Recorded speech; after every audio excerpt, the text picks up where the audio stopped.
লাইফে যদি শান্তি চান, নিজের পার্সোনাল ব্যাপারগুলোকে প্রাইভেট রাখার চেষ্টা করেন। নিজের সবকিছু মানুষের সাথে শেয়ার করার প্রয়োজন নাই। আপনি যদি 100 টাকা ইনকাম করেন, জীবন যাপন করার চেষ্টা করবেন 90 টাকার মতো, যেটা আমরা সম্পূর্ণ অপোজিটটা করি। আমরা 100 টাকা ইনকাম করলে আমরা 150 টাকা শো করার চেষ্টা করি। আমার গাড়ি আছে, বাড়ি আছে, জমি আছে, জমা আছে, এক পোশাক আমি রিপিট করি না, এটা ছাড়া খাই না, ওখানে ছাড়া যাই না।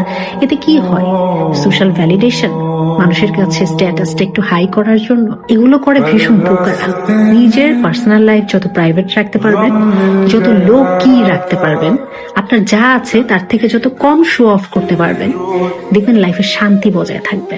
মানুষ আপনার সম্বন্ধে অ্যাসুম করবে, কিন্তু আসলে বুঝতে পারবে না অ্যাকচুয়ালি আপনার লাইফে কি চলছে। যে জিনিস আপনি যত কম এক্সপোজ করবেন, সেই জিনিসের প্রতি তত কৌতূহল থাকবে। একসময় নায়ক নায়িকা, গায়ক গায়িকা সবার প্রতি মানুষের কি কৌতূহল ছিল না? মানুষের জানার আগ্রহ ছিল। এখন নাই কেন? কারণ মানুষের বেডরুম থেকে রেস্টরুম সবকিছু এখন পাবে। পার্সোনাল লাইফটাকে প্রাইভেট রাখার চেষ্টা করেন, দেখবেন লাইফে বিপদ কম হবে, শান্তি বজায় থাকবে। আপনার মুভমেন্ট সম্বন্ধে মানুষ আসলে খুব দ্রুততার সাথে অ্যাসুম করতে পারবে না। This is highly required.